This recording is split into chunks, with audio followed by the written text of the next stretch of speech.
জমকালো আয়োজন আর ক্রেতা বিক্রেতা আয়োজক ও দর্শনার্থীদের সরব উপস্থিতিতে শেষ হলো বিশ্বের সবচেয়ে বড় গালফ ফুড ফেয়ারের ৩০তম আসর।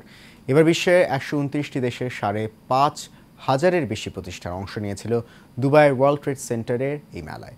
বাংলাদেশ থেকে অংশ নেয় ৪১টি প্রতিষ্ঠান এবার এই আসরে আশানুরূপ সাড়া পেয়েছে বলে জানিয়েছেন সংশ্লিষ্টরা। মোহাম্মদ শরীফুজ্জামানের রিপোর্ট, জানাচ্ছেন শেখ ফাহিম। জাঁকজমকপূর্ণভাবে শেষ হলো গালফ ফুড ফেয়ার ২০২৫-এর ৩০তম আসর। বাংলাদেশ সহ বিশ্বের ১২৯টি দেশের ৫,৫০০-এরও বেশি প্রতিষ্ঠান এবারের আসরে অংশগ্রহণ করে। বাংলাদেশ থেকেও এতে অংশ নেয় ৪১টি প্রতিষ্ঠান। সংশ্লিষ্টরা জানিয়েছে মেলায় আশানুরূপ সাড়া মিলেছে। প্রায় ৩৪ মিলিয়ন অর্ডার কনফার্ম হয়েছে বলেও জানায় তারা। অ্যাগ্রো প্রসেসিং এর যে পটেনশিয়ালটা, এই পটেনশিয়ালটাকে ফুললি এক্সপ্লয়েট করার জন্য এই ধরনের একটা প্ল্যাটফর্ম আসলে অনেক এফেক্টিভলি কাজ করে। বাংলাদেশের কোনো সুপার মার্কেটে ঢুকলে দেখা যায় যে প্রায় পুরোটা বাংলাদেশের জিনিসে ভর্তি। এর চেয়ে বড় সাফল্য আর অন্য কোনো সেক্টরে, ইন্ডাস্ট্রি সেক্টরে আর কোনো আছে বলে আমার মনে হয় না।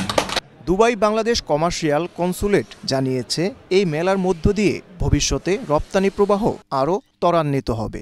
এখানে অনেক অর্ডার পেয়েছি, প্রসপেক্টিভ বায়ার এসেছে, তাদেরও কিছু কমিটমেন্ট রয়েছে, তাদেরও কিছু চাওয়া পাওয়া রয়েছে, যেগুলোতে আমরা অ্যাডজাস্ট করে পরবর্তীতে আমরা বলতে পারবো যে আমরা কতটুকু সফল হয়েছি। তবে আমি এইটুকু বলতে পারি এই মুহূর্তে যে আমরা আশানুরূপ সাড়া পেয়েছি। মেলাকে সফল করার জন্য প্রাণবন্তভাবে আমরা চেষ্টা করেছি এবং আলহামদুলিল্লাহ এটা একটা বিশাল মাইলফলক আমাদের জন্য নিয়ে আসবে।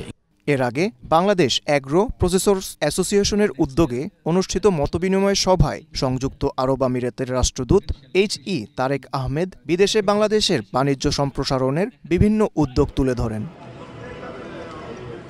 Sheikh Fahim, Asian television.